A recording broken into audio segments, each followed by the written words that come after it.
All right, everyone. Hello. Good evening. It's around 8:04. I think we're going to get started here, whereas a few people are still coming in, but it looks like we have somewhere around 150 tonight, so that's great. Thank you to everyone for joining us. And we do this a few times a year, and we haven't done one in a while, so we certainly want to get out some good information, discuss some things that we're seeing out in the field. Alex and I have both been out a bunch lately, and we have some special guests tonight too. So I'll send this over to Alex. It's all yours, bud. Thanks, Chris. Welcome, everybody.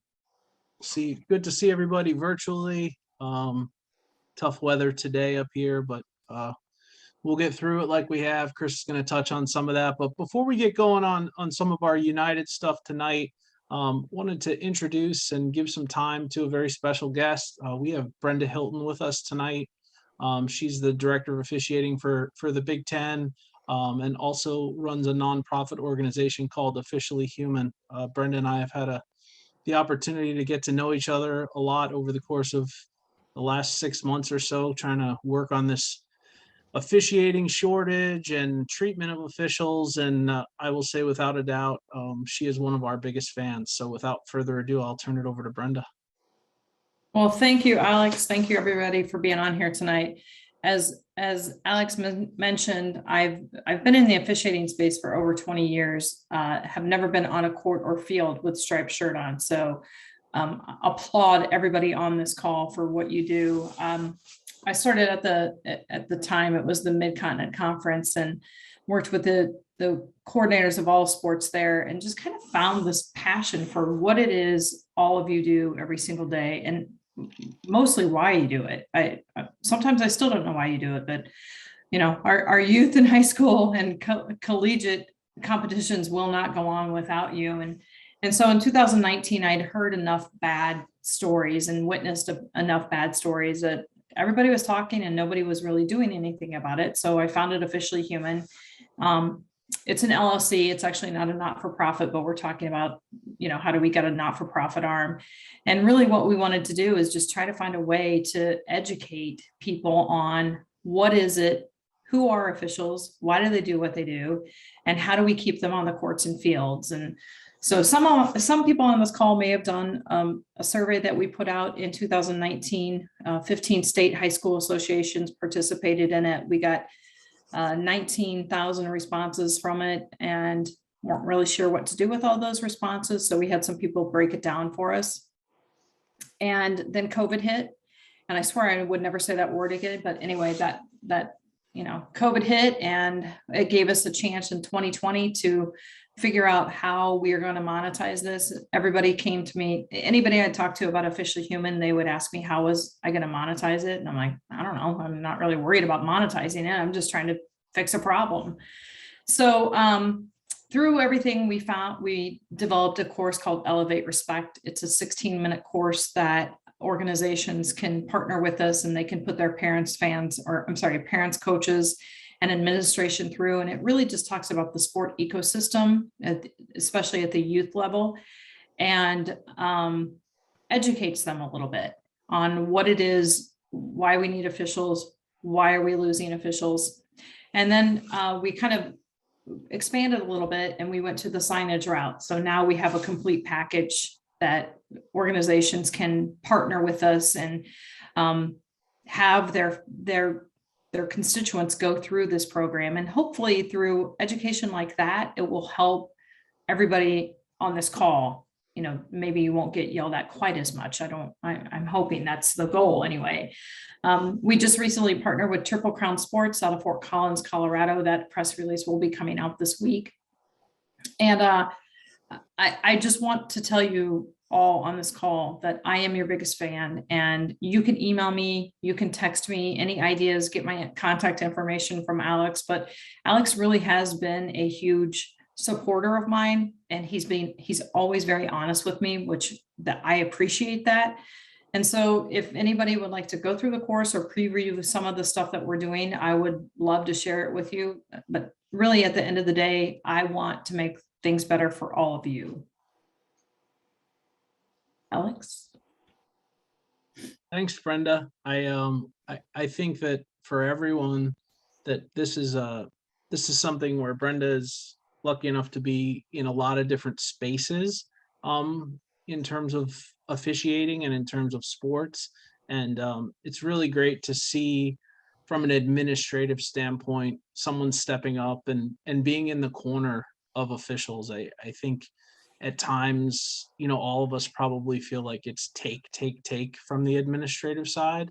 And certainly, obviously, we have great relationships, but when push comes to shove, sometimes I think officials feel like, they're being asked a whole bunch of and maybe not getting the support that they need. So I think it's great to see someone like you taking up this not only at the youth level but through high school and obviously in your position. So yeah, and if anybody has any questions for me, I'm all ears. I can stay on for a few minutes, and you can just put your question in the chat if you'd like. If that's okay, Alex. Yeah, that's great. If anyone's got anything, put it in the chat. We'll throw it out there.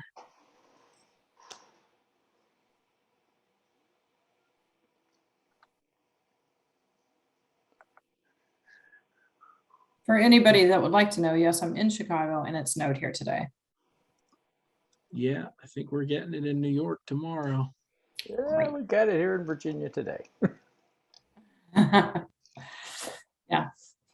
So, all right. It doesn't look like there's any questions, but check out our website, Alex, if you'll share that with the group. Yeah, I'll share all that stuff in the chat. And thanks for coming on tonight. Always appreciate it. Always good to see you. Yeah. All right. Well, and you and I will be chatting here very soon.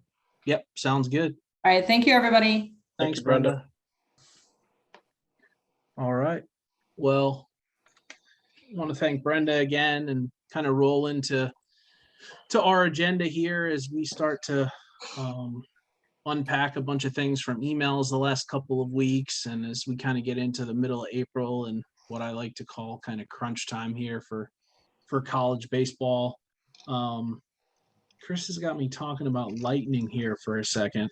I guess I know what that means. Okay, so we had a couple situations over the course of the last couple of weeks where there was a question, and it's crazy early in April to have lightning, especially up north. But if an institution has a lightning rule, they are allowed to dictate whether it's 8, 10, 12, 14, 16 miles on their campus in our conferences.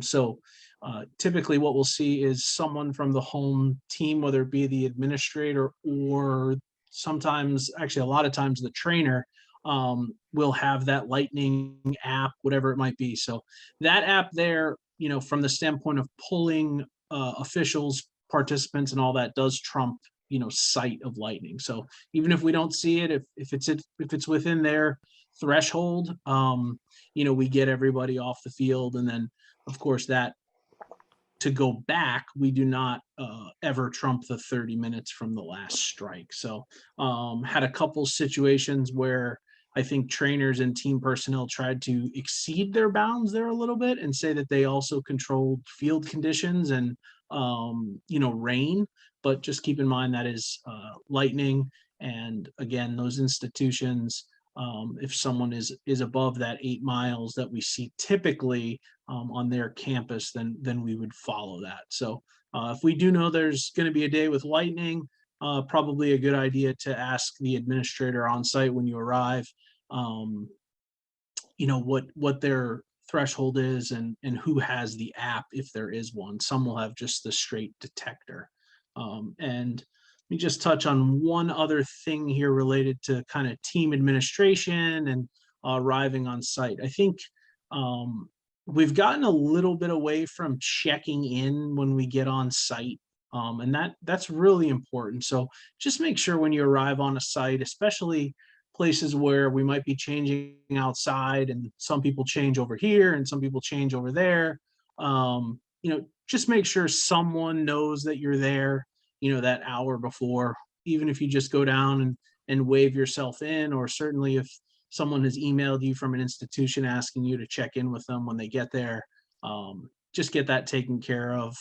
Just had a couple, emails and calls from coaches and ADs just saying we weren't sure the officials were here and things of that nature. So please make sure you're doing that. Sometimes, the left hand doesn't talk to the right hand at some of these institutions. So if you've done your job to check in with the person that has been your contact, we can't really control whether they've relayed that to the dugout or to the athletic directors, but just make sure you're letting somebody know who is, of some sort of position of kind of power within the administration, or at the very least kind of in the coaching staff. I have been in New Jersey here and Pennsylvania for the last, I guess, 4 or 5 days. I've had the opportunity to go out and watch some different games. Obviously, with kind of the proliferation of video in everything that we're doing from JUCO all the way up, had an opportunity to really watch umpires a ton, even if it's not in person. So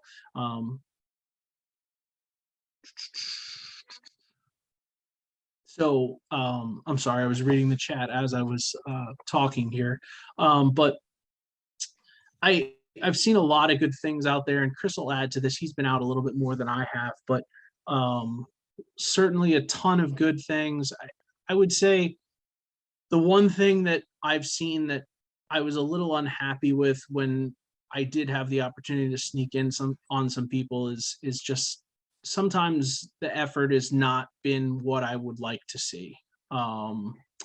Standing in the middle of the infield, leaning on fences, during half innings. I know some of these are long days, especially the double nines, but from a professional standpoint, let's just remember to keep that up at all times. Again, I know those days are long, but we've got to do a little bit better in that area. I would say 92% of the time when my phone rings, it's over an issue of professionalism or hustle, not typically an issue of, hey, so-and-so missed 25 pitches today. So just keep that in the back of your mind. I mean, we're, as an organization, continuing to try and grow and try and give everyone on this call an opportunity to be the best umpires that they can be and give you the most opportunities. So, part of growing and part of trying to branch out is putting a great product on the field from a professional level. And we would appreciate,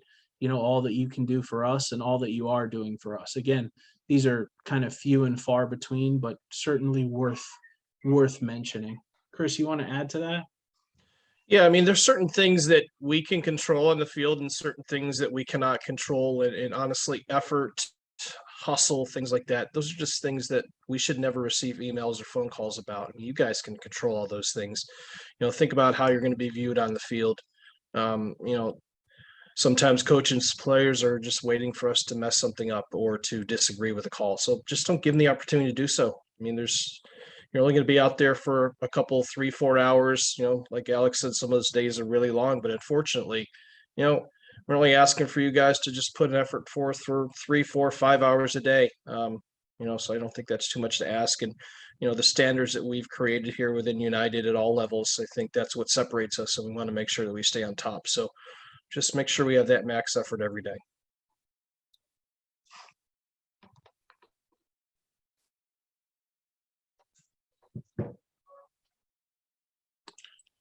All right, guys, I'm going to jump into some schedule talk, which, Alex and I talk multiple times a day, and we can't tell you how happy we are with, the effort you guys have put forward, the patience that you've had. I mean, these have been some really bad weeks with bad weather and rain and reschedules, and, the amount of times that we've started with a schedule and we've switched it, and some of you guys may have been scheduled at one field and you maybe switched 2 or 3 times. It's not ideal, but you know what? We have to get these games covered. And, we really do appreciate when you guys are just patient with us. Some of those late phone calls and emails covering things. So, a big thank to you guys, and we realize some of these trips and distances you guys have driven. It's long. It's not ideal. Gas prices are up. It's a lot of things against us right here. But once again, thank you for doing what you're doing, hanging in there with us, and let's hope that this snow everyone is talking about and this bad weather we've been encountering here for the first few weeks, that kind of goes away. A special thank for me and also from Alex for the guys that have been blocked and unblocked dates for us to work. We certainly don't want to infringe upon your busy family schedules and meetings and work and all that stuff. But like you've seen early on here, there's some dates that we just have run into some issues. We need guys to work, and you guys have stepped up, and it's once again a huge thank you. We've had some injuries this year too, and a big shout out to the guys that have stepped up and finished games. 3 umpire games with 2 guys. That's great. Guys that have switched plates around, that have just stepped up and been good crew members, and those are the little things that just once again just lead to our success in the field, and we really appreciate all that as well. With that being said, let's just make sure that we stay current with our arbiter, with our blocks. As you can imagine, there's been plenty of days where Alex and I have stared at a screen and trying to figure out who's going to go where and who we're going to switch. And if there's one frustrating part of this job, it's when we try to assign games and fill slots, and we have to assign, reassign, and sometimes reassign a game 2 or 3 times because guys aren't blocked. So please, just do your best. I know things come up. We're never going to be upset with any of you guys if you're blocked. And on those days where we might need somebody, we may reach out to you. It's going to happen. But I think the frustrating part is when we see somebody open and we click on a name and receive a phone call or an email back. So just do your best, manage your own business, take care of that for us, and that just makes the process go that much smoother. Alex, anything to add on that? Yeah, just remember, if you give something back to another assigner, they're going to clear your date. They may even block it in their system, but that doesn't block it across the board. So we've run into a couple of those situations. Guys have just reached out and said, hey, I just gave my game back to such and such an assigner, to my high school assigner, because I have this, that, or the other thing. But just keep in mind that that doesn't block you across the board unless you physically go in and block. So anything you can do to help us on that front, especially as we move forward here. And just keep in mind, continue to have those conversations with your high school assigners. I know as we get into the last week here of April and then the first week of May, the high school assigners are starting to get excited to get college umpires back, and they start putting you in games on Tuesdays and Wednesdays because we didn't have you assigned or another college assigner didn't have you assigned. But keep in mind that the rainouts are coming, the makeups are in there, and we'll need some availability if you're available to work that day. So make sure you don't let a high school assigner get blindsided by a potential give back and things like that. So we'll all do our best to be positive members of the assigning community here. We're not looking to screw anybody or hurt another high school assigner, but sometimes there's just that day where there's nobody open and we'll need you. So keep that in the back of your mind and try to be fair to everybody. Yes, guys, those Tuesdays, Wednesdays, Thursdays, especially Tuesdays and Thursdays up in my neck of the woods have gotten quite crazy lately. So it seems when teams cancel games, they all move them to the same day. They're struggling to get them in. So good point, Alex. Just do your best, and we'll do our best to work with whoever we need to work with. All right, like Alex mentioned before, we've both been out. I've been out when I can, but I've also been home a few weekends too and just watched a number of games. And, I'll echo what Alex said. A lot of really good things going on out there. Some good evaluations on you guys, really good stuff. But, as usual, there's some things I think we can improve upon. And that's one of the main reasons why we do these Zoom meetings and phone calls. It's just to point out some observations, things that we've seen, and just some things I think we can clean up and just make things look easier and better for all of us. First thing I want to touch on is clock use. And I think overall, we're doing a really good job. I think we can acknowledge this is a rule that obviously was in place last year. There weren't too many of us that enforced it, if any, and it was not consistent across the country. So, for whatever reason, and Alex and I, we saw this in Florida, everybody just seemed to know this rule this year. And some coaches actually mentioned the new rule, which is kind of crazy. We all know it was in place last year. So we've been doing a really, really good job with clock use, but I'm still getting reports and still watching games with umpires that are not using a stopwatch or the belt timer. So, once again, I really want to stress that this is 100% no excuses enforcement. Okay. This is the rule that we have in place this year. Who knows? It may change next year, may not be enforced this way, may go away. We'll see. But for now, this is the rule that we have to enforce. So, No excuses. Let's have stopwatches out. Let's have those belt timers going. I've heard a couple of reports of people saying, well, that's a rule I'm not going to enforce. Guys, that's one we have to enforce. So please, if you're that umpire right now who's making the decision not to enforce this, not to carry a stopwatch, not to use the belt timer, that just needs to stop. And, I've been pretty lenient with this in the few instances I've seen it happen, but the next time I see it happen, we're definitely going to have a conversation on it. So let's just do a better job of that. One question that came up to me through a coach and an umpire over the last couple of weeks was the use of the AirPods for catchers for communication. So we know the rule is that it's one-way communication. Obviously, if you have an AirPod in your ear, there can be some back and forth. So just to make sure we're all on the same page here, AirPods are illegal. So if you see a catcher come out with that, we have to stop it right away. All right. So it's just that one-way communication with the earpiece in their ear so they can communicate back and forth to the bench. I had one Division III coach reach out to me, and Alex, you may have come across a couple of these conversations too. The question about a pitcher wearing some sort of a watch or something to receive text messages, communication from the bench, that's fine. All right. As long as it's one way. So that's really the biggest thing to consider out here is just one-way communications. You see AirPods, let's just kind of nip that one right there and make sure we take care of that.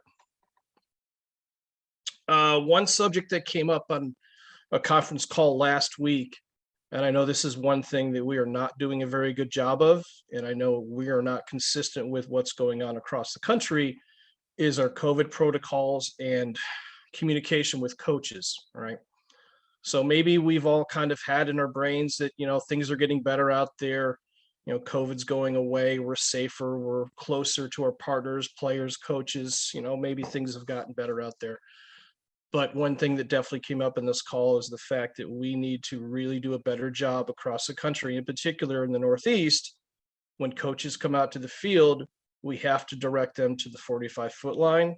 If it's a conversation on the bases, or if it's a conversation for a plate to plate, we have to direct them outside of the dirt circle. So, we're all going to find ourselves in situations where coaches are going to run out and want to yell, they want to have a conversation, want to ask a question. We have to do a better job of just putting that hand up and saying, oh, I'll talk to you, I'll answer your question, but you need to go stand there. So this is really no different from what we talked about early last year when we got back on the field. I think we did a pretty decent job of it, but we just have to make sure that we get back into that habit.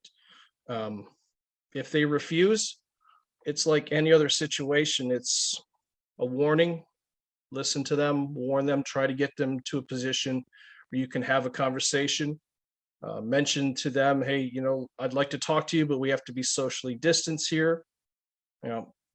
All those things rolled into one. And if they continue to either disobey or not listen to that warning, it can lead to an ejection, and that will be supported. One other thing that came up from George DeRoches in reading a lot of ejection reports is he can almost, just through reading these reports, see what umpires are actually enforcing this socially distant communication, the ones that are not. So if it's in a report where, a coach runs out into the field, is arguing in my face, clearly that's not a situation where we did our best to try to keep that distance. So if you guys have any questions about that, certainly you can reach me offline or call Alex, or either one of us, email us. But, I really think if we can just communicate the second the coaches or players come onto the field to have a discussion with us, set them in the right position, get them there, and just create that buffer. And the next part of this may be here forever. We don't know. We're not really sure what's going to happen with this. So let's just get in the habit of doing a better job of that. Alex, something to add? No, I just, John DiGirolamo just had a quick question Yep. as to why is it that place? And I honestly think, and I can't speak for Randy, but I think it's just the idea that when you come out of the dugout as a coach, there's a place to go to. I think in some way they're looking at it as a way to control a coach. I mean, when there's a lot less distance for him to maybe kind of traverse there. I think it's harder for him to get up a good head of steam. So I definitely think there's some COVID aspects of this. I definitely think there's some aspects of this from the NCAA of, trying to limit the part of our sport which is unique to our sport, and that's the arguments and the stoppage of play where someone is allowed to come on the field. So in some conversations I've had, I wouldn't be surprised if we see this stick around for a little bit, maybe forever, in terms of where people have to go to question or ask a question or contest a call or whatever.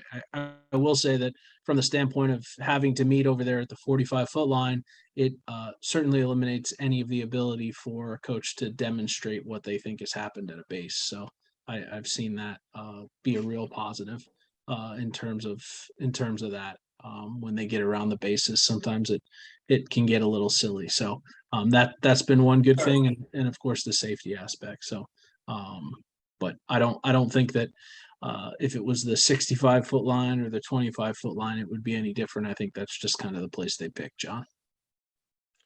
Yeah, and let's try to move them to that point, but if it ends up being somewhere else, as long as there's a spot where they stop and we have a bit of distance. And the other point that came up in this phone call, and we've had conversations about too, is I think just the time element where, sometimes you have a play on the field where somebody runs out and before you know it, they're on you and you're just kind of surprised. You're not sure what to say. This gives us the opportunity to think about and choose our words carefully.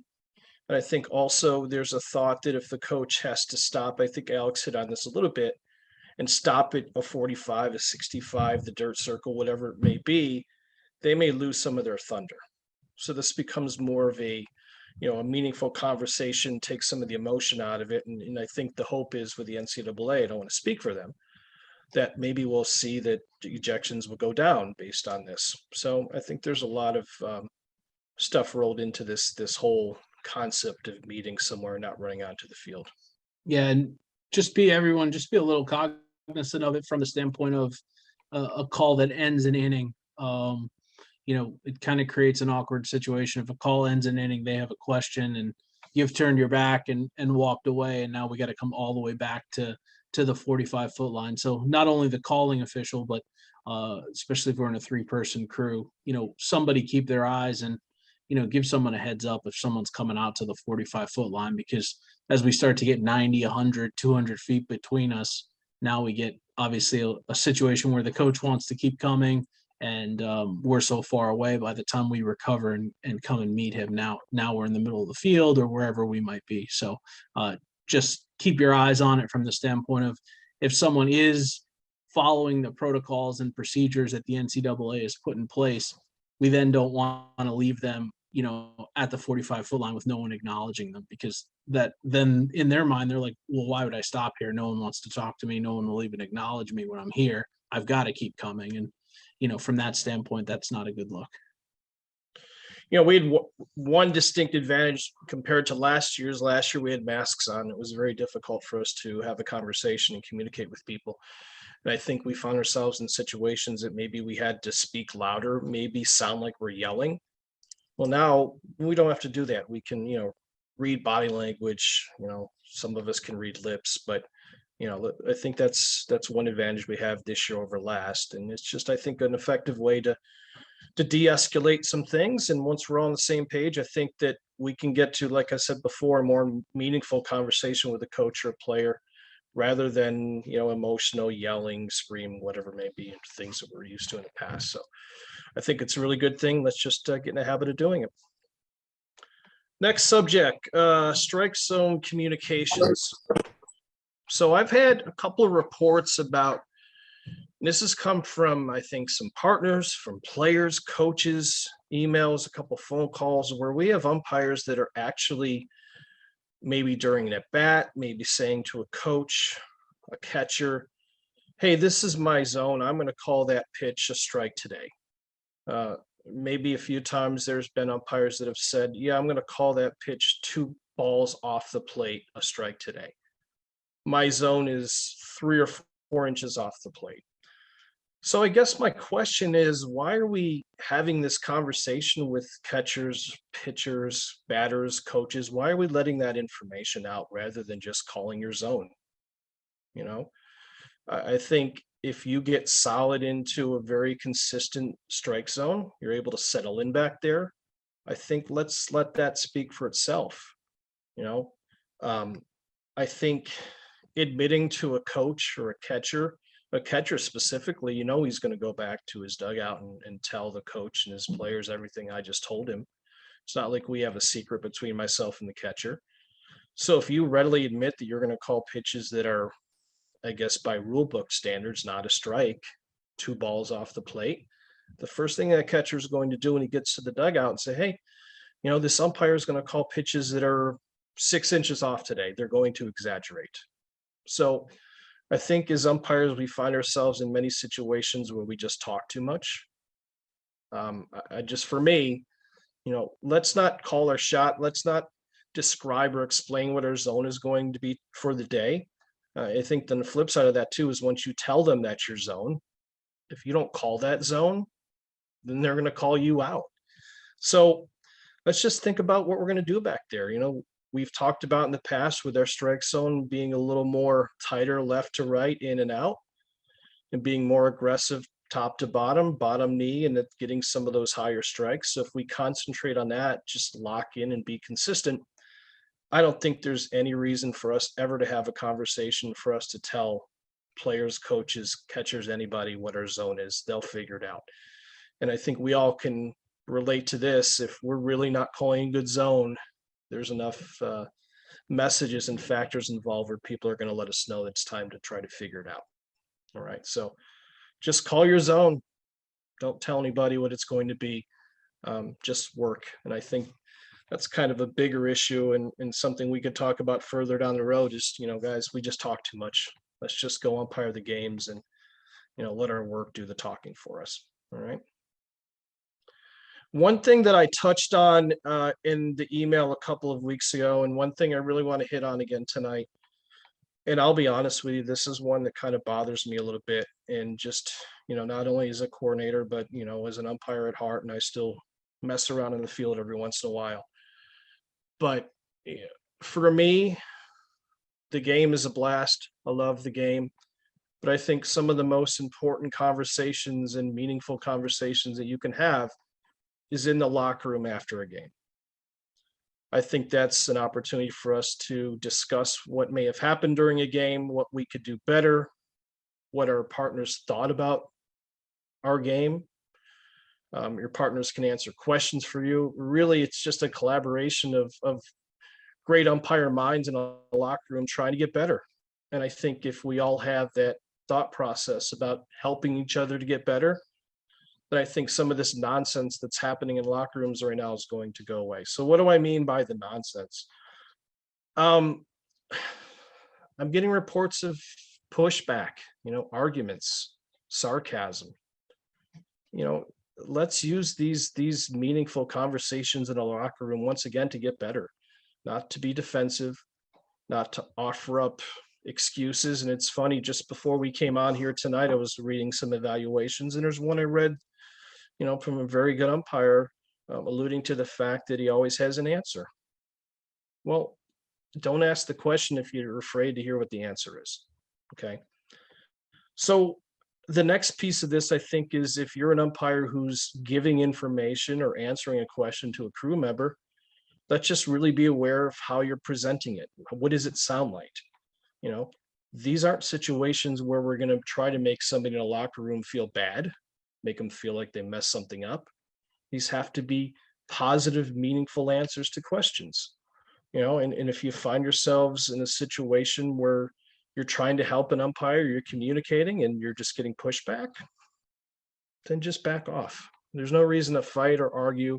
There's no reason to try to prove that you're right, your partner's wrong. There's no reason for you to try to defend yourself. Okay, just take in the information. We all know that there's certain bits of information maybe we don't agree with. So take the pieces of information that you like, you think you can implement in your game, that'll make you get better. If something doesn't work for you, Doesn't work for you. Don't have to do everything Chris Marshall tells you if we're in a locker room setting, okay? So let's just try to use this for what it's worth to get better. Let's take the personal fights and the arguments and the hurt feelings out of the equation and think about working together, being good crew members, and working and being on the same page so I'll get better. Okay. Alex, anything to add on that one? Okay. This has been kind of a hot topic through the NCAA and its unsportsmanlike conduct. And I think we're seeing a lot of this in our game, in the college game. We're seeing at all levels. And, I think that if there's, aside from weather situations, I think the handling of situations and handling of personalities on the field is without a doubt the hardest thing that we have to deal with really ever on a baseball field. And I think Alex touched on this a little bit earlier. As we get into the middle towards the end of the season, things are going to really ramp up and get more intense, and things, these games are more meaningful. Teams are fighting for playoff berths, regionals, World Series. So, these games are really important to people. So let's use the tools that we've talked about in the past. And I'm not going to go through a whole handling of situations talk here tonight, but think about what we've talked about: listening, be a good listener, acknowledging when people are saying things, acknowledge, answer, warn, and eject if necessary. I mean, it's really the same things that we've been talking about in the past, but we have to be good listeners and good communicators. We have to ask our coaches for help if they can help. All right. I know for me, one of my biggest challenges has always been bench jockeying. I have zero tolerance for it, don't have a lot of patience with it. But an umpire who yells at a bench because they're acting or saying things directed toward a team isn't necessarily going to de-escalate a situation. So we just have to keep our emotions in check, communicate to people, use our coaches, and warn when we need to. One thing I think that really has always bothered me, and I've seen a couple times on video this year, is after home runs where the teams just run out towards home plate, congregate, celebrate. Okay.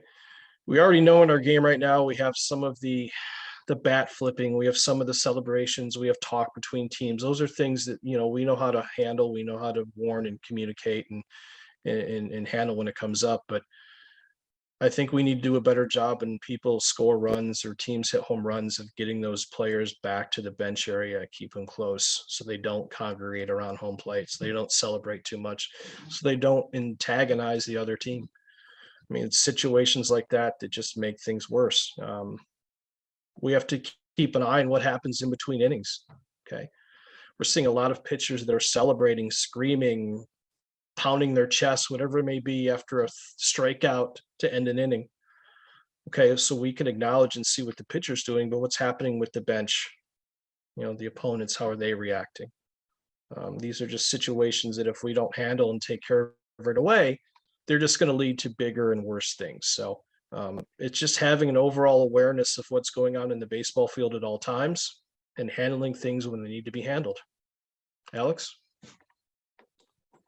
Yeah, I think for me in these situations, certainly I want to handle the things that I can handle and create a sense of fair play and good decorum. But I think unfortunately we see some situations where we've done nothing wrong as an umpire, and I'll just take myself for an example, and we overreact or we underreact, or we take an action to try to do something, and we instead kind of make ourselves look bad.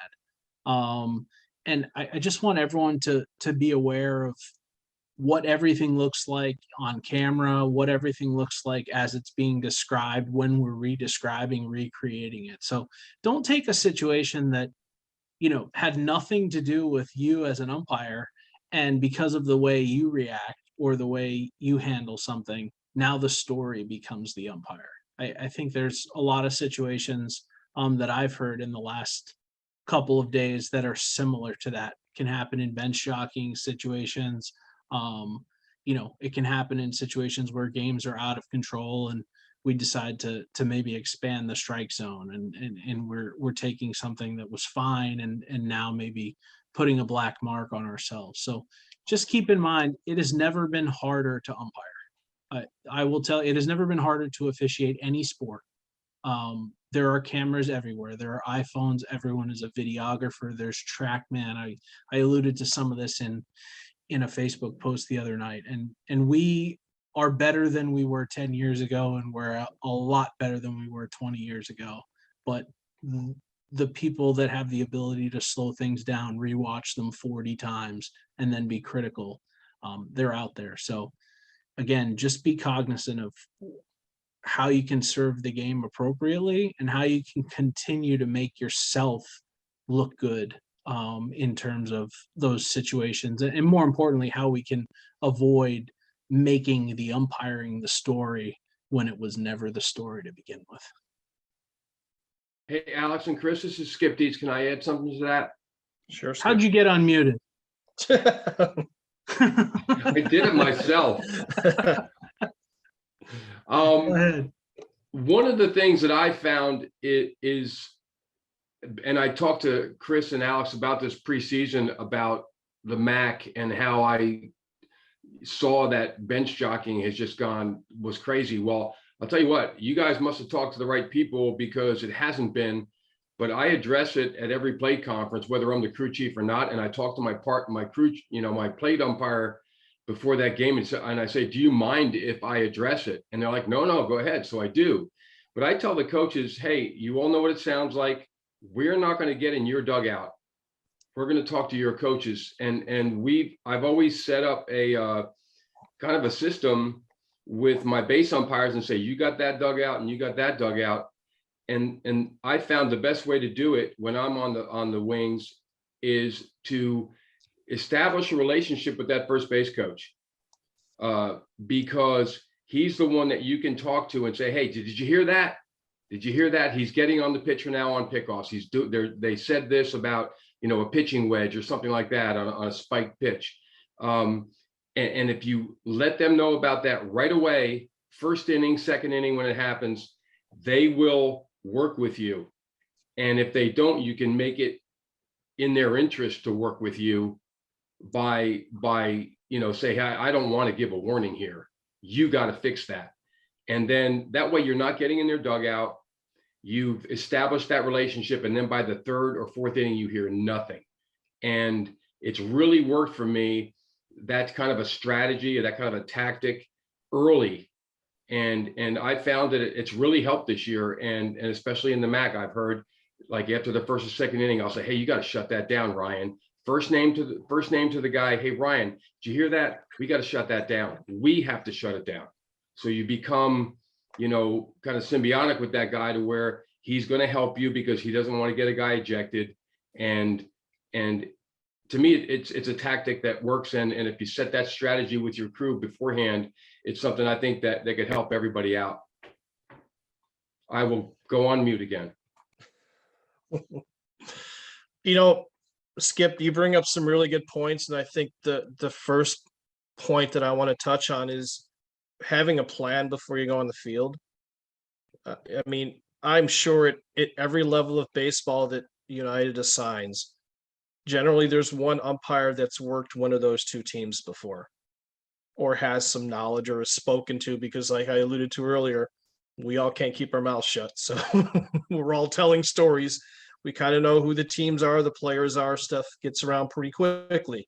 But if you don't have a plan going on to the field, and then you just try to run around and handle it like at the last minute, yeah, it's tough. So, we're not always so lucky to have coaches, unfortunately, that'll help us all the time. But when we do have them, let's use them.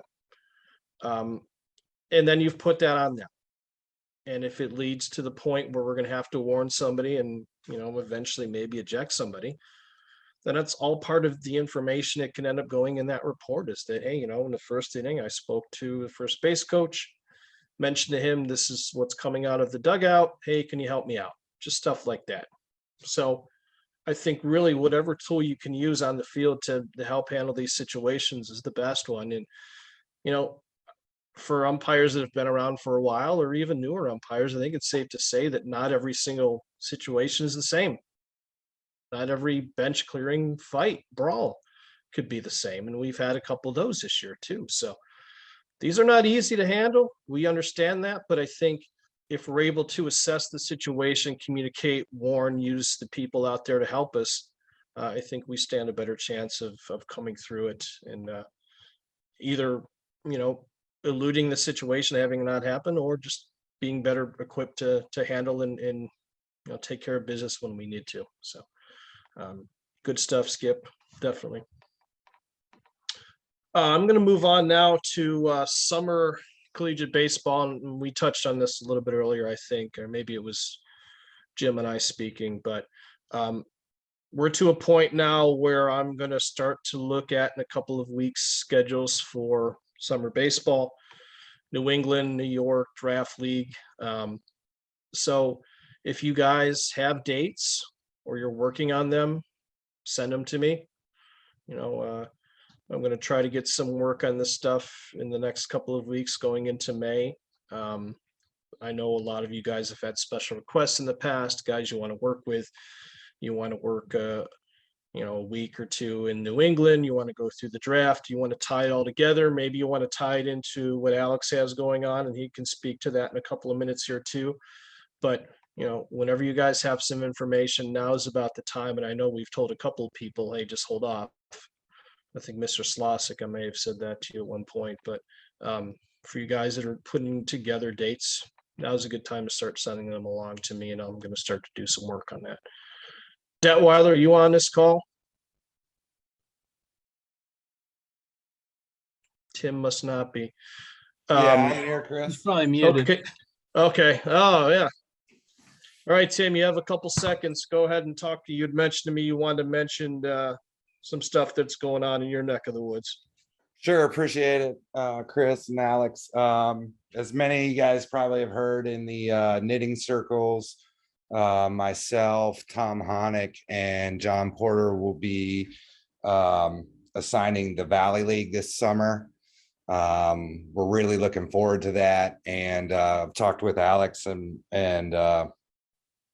Marsh, and same applies. If you guys want to come down and work some Valley League games, let us know. Either myself or Tom Honick, shoot us an email. I have a new email, and it's tim@umpires.org.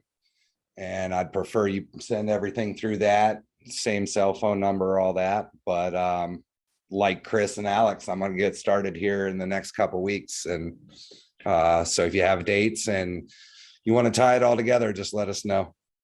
That's really all I got, Marsh. All right. Thanks, Tim. Thanks, buddy. Yeah, I mean, there's a lot of great opportunities out there for all of us to work in the summer. For some umpires that may be in some warmer climates, I've heard that spending time in the northern part of New England is a nice place to work. Just throwing it out there. But definitely we have a lot of opportunities throughout all of our collegiate summer leagues for everybody really to get a lot of games in. And I know Alex now is going to touch on some of the stuff that he's going to have going on in the summer as well.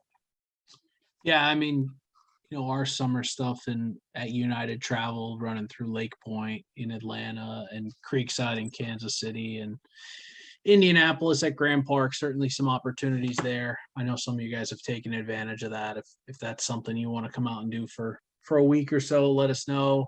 Can certainly kind of get you hooked up with some hotels and things of that nature. But, more importantly, I think in the summer at Grand Park, we're going to do 2 clinics over there this summer. One is going to be our 2-man kind of intro clinic, which is, our high school umpires looking to get into junior college, and we'll do a 3-man as well in the middle of July. We're going to spread those out this year in terms of, I think in the past, they've been a lot of just evaluation. We're going to actually spread those out. Those are going to be clinics with evaluation, some on-field training. I hope the laser plate's going to make an appearance. So those will kind of be our full clinic offerings there in the summer. I know we've done some things in New Jersey in the past in the summer, but probably this year I would say a 2-man middle of June in Indianapolis, 3-man just after July 4th. And then the only other one in the summer here that's unannounced is probably a 2 or a 3-person clinic up in Cortland, either the first or second weekend of of August. My boss at Prep Baseball Report is opening a new facility in Cortland. Many of you have umpired at Gutchess before, but it is now expanding to 4 fields, and we'll have some opportunities up there. So all of that stuff is up on MAC umpires. I think we will make sure the United site is linked over as well. I think the dates are there, but the registration link isn't. So macumpires.org for the clinic stuff. Chris and I will kind of start to reach out probably to some umpires that we would love to, and we would love to see you all, but I think that there's some of us that, haven't been in, with COVID in some years here. So I think, we're always kind of telling people that our staffs are going through training, once, twice, once every other year, once a year. So just keep in mind some things have changed. Brian's always working on new philosophies and new presentations. So there's a lot of opportunities out there to get better. And then to immediately, when you take a summer clinic, follow that up by some work in the NECBL or the draft league, somewhere where you're working 3-man or 3-person. So, keep those in mind. And, we'd certainly love to see you at those clinics and camps this summer. Is Danny on this call, Chris? All right, that's a good question. Because otherwise I might have to steal his thunder on social media here. No, unless he's incognito using another name, he's not on. Okay. All right. So I don't know if I was going to talk about the same things in social media that Danny was, but a couple things that have come up for me with social media is this idea of announcing to the world where we're going to be umpiring. Drives me crazy. And I think, Chris, you can say the same thing. So we don't need to tell everyone where we're umpiring. There's a number of different things that come out of that. And some of it, unfortunately, becomes jealousy. Why is this person working there? And just all the garbage that I don't want to have anything to do with United. So I would prefer and I know, Chris, I speak for you too here, if, take that stuff off of social media. We don't need to know where you're working every day. Okay. I don't need a post that says I'm at this school or I'm at that school or I'm going to that school. It just, again, I think it creates some divisive things that we don't realize it creates. And, on the back end, I think Chris and I have to deal with it. And so we would really appreciate if we could get some of that stuff off of social media. And the other thing I would say is just be really careful in these umpire forums. They are brutal from the standpoint of what's going on in some of these sites that have 6,000, 7,000, 8,000 members. And, I know sometimes I think we're helping a situation, but just don't put yourself in a situation that you don't want to be in, and you get into an exchange back and forth with someone. Because again, eyes are always on us. You don't know how many coaches and athletic directors are actually a member of some of these groups. Certainly our private United group. I know there's a ton of coaches in there, athletic directors, things like that. And they see, and then they recognize your name, or they say, what's United doing? So just keep all that in mind. Stay focused on some of that stuff. I would guess that probably wasn't Danny's social media message. But I'm good with it. It's Let me expand on that just a bit. Alex hit it right on the head there with, us having eyes on us all the time. I've become more of a Twitter person, not a big Twitter guy, but just seeing some posts from teams, and there's been a couple situations early this year where there's been some comments directed towards us. Okay. And those are situations that I've taken care of and had communications with conferences about. But as you could imagine, what the response is like, okay, we'll address this too, but just make sure your guys are doing the right thing as well. And that's what we expect. If you guys want to take a picture of the crew in front of a tree in a locker room where we don't know where it is, you want to highlight the fact and send it to Danny, he throws it on the website of 3 guys in a crew. I'm fine with that. But let's not announce, once again, not to repeat this, that where you are. Let's not draw attention to ourselves, because eyes are on us enough to begin with. And as I mentioned earlier in this call here, there's things we can control, and this is definitely something we can control. Let's just not let this social media stuff bring us down or get in our way.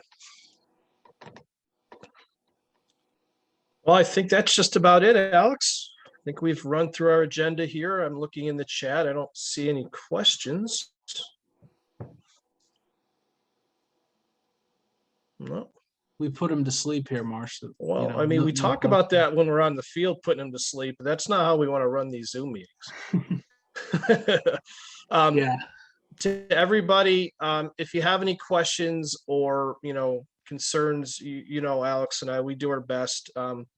One thing I'll say that we've mentioned before, and I wanted to make a point of this earlier, and this happens, I think, more so up in New York, where I've known a lot of the umpires for a very long time. And, we have friends in this all over the country. But when we're really busy, please email us. I've been getting a lot of text messages, this game's canceled. And I know it's just because you want an immediate response. You want to, hey, you know what? I just spoke with Coach Smith. We're going to move this game. I received a text earlier. We're going to move this game from here to there. If I can get to it, if I'm in front of the computer right away, it's easy. But when I'm not, if I'm driving, if I'm somewhere where I'm not in the computer, or Alex is traveling, it's really difficult. And we certainly don't want to miss an assignment because it's buried in 25 text messages. So I think some of you have already had that response from me in the past. Hey, thanks. I appreciate it. Please email us so I don't forget this. Text is great. And the other thing, Alex, too, that I know you and I have spoken to, things are just coming to my mind here. Ejections, make sure that, and I know we touched on this earlier in the year, at all levels of United Collegiate assigned games, if you have an ejection, contact me first. Okay. No matter what it is, there's been many of them where I've said, all right, that's just a simple one, not a big deal, but we've had a few, more than a few early on here where there's been some work involved. So call me first. If for some reason I don't pick up, then obviously reach Alex, but I'm the first contact for all ejections at all levels, and then we'll follow the process. And I think a few of you guys have already been through this where we've helped you with the reports. I will help with reports. Alex do the same things. We want to make sure that we get these things right. Okay. Yeah. Couple questions that have come up in the chat here. Fall plans for camps. Have already started talking to John. Chris, and I have had some discussions. We will be doing kind of our typical 1 week, 2 week away camps. I think Florida is still in play. There's some other options in play there in terms of possibly North Carolina, possibly back at Lake Point in Atlanta. We're just trying to figure it all out based on the calendar a little bit. So give us a little bit of time there, but probably more back to normal in our fall program than obviously we've been in the last couple of years. So your typical maybe weekend camps there in September, and then some longer week longs down south. Brian Oberholzer, we will get this posted here at some point. So I know Danny's going to take a look at it, make sure I didn't say anything too stupid that we don't want on the internet, and go from there. But I want to thank everybody. Bill Decker, I'm not 100% sure. Alex, I know what that is. Okay. We had a situation the other day, and I did not have the exact answer on this, and it may be different with all the D3 conferences, but you have a 7-9 scheduled doubleheader. The first one goes 9 innings. Does the second game turn into a 7-inning game, or is it just? That's what I thought too. The leagues, no, it's not. Yes, the leagues are all yes. The leagues are different. Okay. So if we have that question come up, I cannot regurgitate right now exactly what leagues do it and what don't. We don't need to clarify it, obviously, really before the first game. But if we have that situation, if we don't have some conviction from both coaches over what the second game is, let's get on the phone. I'll get on the phone with the commissioner and we'll figure it out. If both coaches say, yeah, it's a 7, then, it's a 7, then it is what it is. But if we have any kind of question,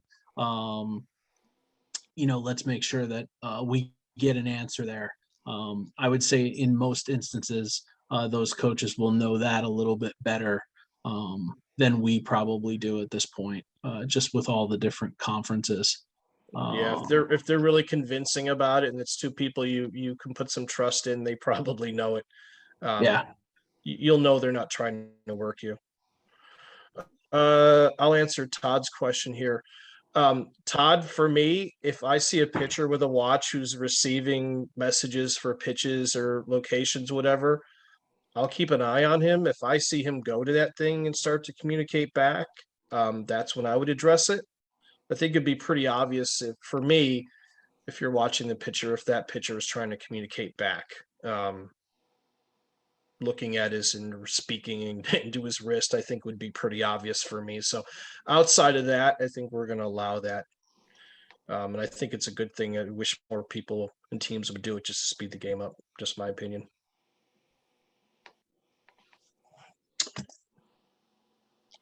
Oh, Anything else? looks like just a question about the 3-man in Indy. We will, well, Matt, to answer your question, anybody that's applied so far has not probably actually been approved, but they are approved. So if that helps you make arrangements, go for it. If you do apply for a clinic here, just give us a little bit of time where we open that kind of at the beginning of the season. And, it's been raining every day since pretty much somewhere. So it's been a challenge, but that's what we signed up for, I guess. So, Yeah. But appreciate everybody again. I know we talked about and highlighted a couple of things we'd like to see improved here. But I just, a lot of times when we talk about things we can improve, we're pulling out kind of stories that are one-offs. And for the most part, the work that everyone has done this, we all know there's less and less people umpiring at every level. And I'm sure that a lot of you are all, my internet connection is unstable. I wonder if you're all still hearing me, but Yeah, we've heard it. okay. Yeah, so I know some of you guys are probably picking up high school games on Mondays and maybe picking up high school games at 10 a.m. to try to help out someone who's helped you out forever. So I'm aware of how much everyone's working, and believe me, it's not lost on me that there's some umpire fatigue right now. And there's just an element that every once in a while you just say to yourself, "What does this suck?" And I appreciate everybody powering through, always looking to be helpful and to do the best we can for United, for the group of umpires that we've put together here who, work hard and try to do the right thing by the game. So I appreciate everything from everyone. And Yes. I certainly didn't want to have anyone think when they left this call that there was, it was negative, because again, Chris will. Yeah, I'm glad you brought that up because I'm feeling the same way. I think that tends to maybe be some of the issue with some of the locker room stuff too. We don't highlight the positives, and I think me personally, I can do a better job of that. When we put together, a agenda for something like this, it's to highlight things we can improve upon. But you definitely want to stress what Alex said earlier. There's a lot of really good things going on out there. A lot of really strong evaluations that come in. A lot of coaches and players are happy. So, a lot of these things we talked about are just kind of in the minority, but I think there's things that we can always improve upon. But day in and day out, you guys are doing an amazing job, and we're proud of that. And just keep up the good work, because next few weeks are going to get crazy and intense, and we know you guys will do the job out there. So once again, thanks to everybody. And any questions offline, anything you guys want to talk to us about or reach out to us, we're always here. So on that, thank you for everyone for joining tonight, and have a good evening and have a good week ahead, and stay warm, stay dry. Let's get them in. Good night, everybody.